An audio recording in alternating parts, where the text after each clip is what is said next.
ఈరోజు నేను మీతో మాట్లాడటానికి ముఖ్య కారణం ఏంటంటే, ఈరోజు గురువారం రోజు మాట్లాడుతున్నాను. ఇవాళ రేపు ఈ 2 రోజులు నాకు ప్రతి గురువారం శుక్రవారం చాలా ఇంపార్టెంట్ డేస్.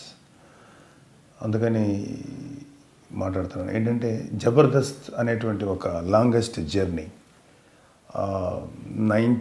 2013 ఫిబ్రవరి నుంచి 2019 ఈరోజు దాకా నా ప్రయాణం కొనసాగింది. మనం అంటారన్నమాట దీన్ని ఇట్స్ ఎ ఒడిస్సీ అంటారు. అంటే ఒక లాంగెస్ట్ జర్నీని, లేకపోతే ఒక సమ్ సార్ట్ ఆఫ్ స్పిరిచువల్ జర్నీని అలా అంటారు. బట్ నాకు ఇది స్పిరిచువల్ జర్నీ అని చెప్పలేను, కానీ బట్ నాకు ఒక హ్యాపీ అండ్ ఎమోషనల్ జర్నీ, చాలా సంతోషంగాను ప్లస్ కొంచెం ఎమోషన్స్ కూడా కూడుకున్న జర్నీ. అయితే జబర్దస్త్ ఇప్పుడు నేను ఎందుకు మాట్లాడతానంటే, నేను జబర్దస్త్ మానేయటానికి ఏమిటేమిటో రీజన్స్ బయట వస్తున్నాయి. ప్లస్ అన్వాంటెడ్ స్పెక్యులేషన్స్ని క్రియేట్ చేయడం నాకు ఇష్టం లేక నేను మాట్లాడాల్సి వస్తుంది. ఎందుకంటే నాకు యాక్చువల్గా కాంట్రవర్సీకి వెళ్ళాలని కానీ, లేకపోతే ఇష్యూని ఏదైనా కాంట్రవర్సీ చేయాలని కానీ నాకు అసలు ఉండదు. నాకు అంత ఇంట్రెస్ట్ కూడా లేదు. అండ్ కాంట్రవర్సీ చేసి నేను పొందేటువంటి లాభం కూడా ఏం లేదు.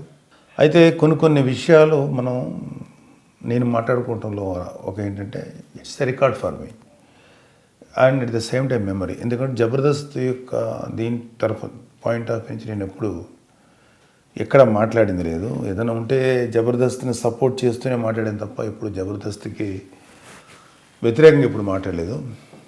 But my journey towards Jabardasth will be finished from today and tomorrow.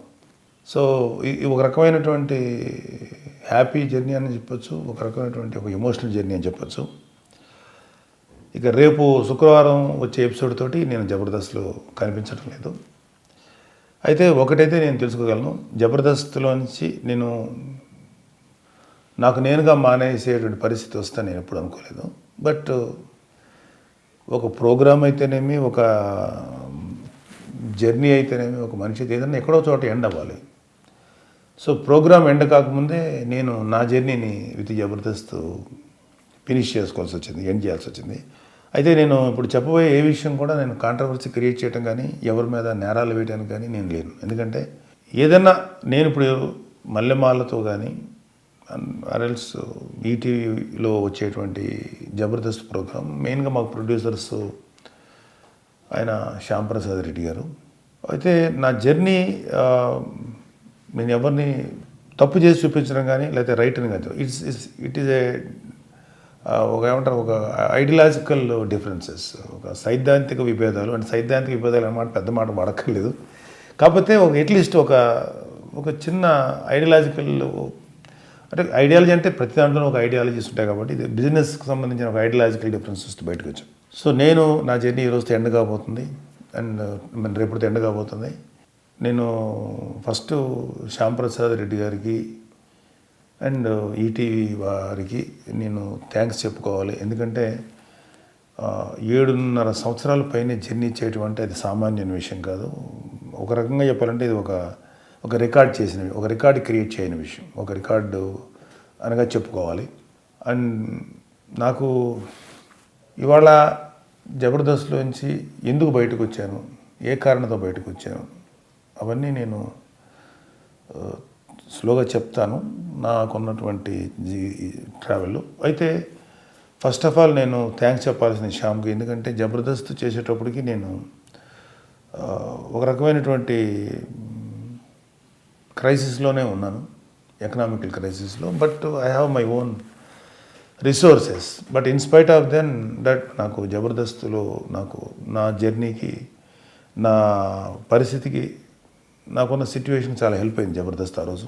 దానికి ముఖ్య కారకుడు ఎవరంటే శ్యాంప్రసాద్ రెడ్డి అని చెప్పాలి. ఎందుకంటే what ever with the reason, నేను జబర్దస్త్ దానికి ముందు చేసిన అదుర్స్ అనే షోలో కూడా నేను జడ్జిగా వెళ్ళాను. సో నేను ఉండాలని ఆయన కోరుకున్నారు, నేను కూడా చాలా సంతోషంగా ఒప్పుకున్నాను.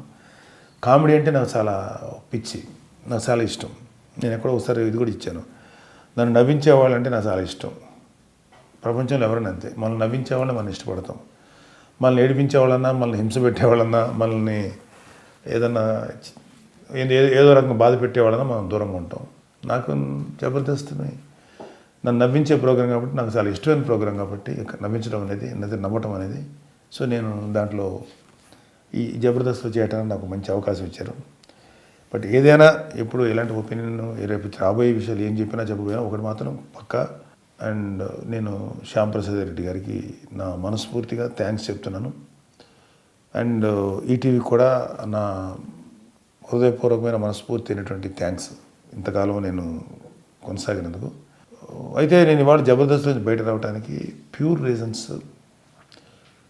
ఓన్లీ ఒక బిజినెస్ ఐడియాలజీకి ఎక్కడో ఒక క్వశ్చన్ వేశారు, మీకు రెమ్యునరేషను సంబంధించి మీకు కోపం వచ్చి వెళ్ళిపోయారు, అది సరిగ్గా రాలేదని ఒకళ్ళెవరో స్పెక్యులేట్ చేశారు.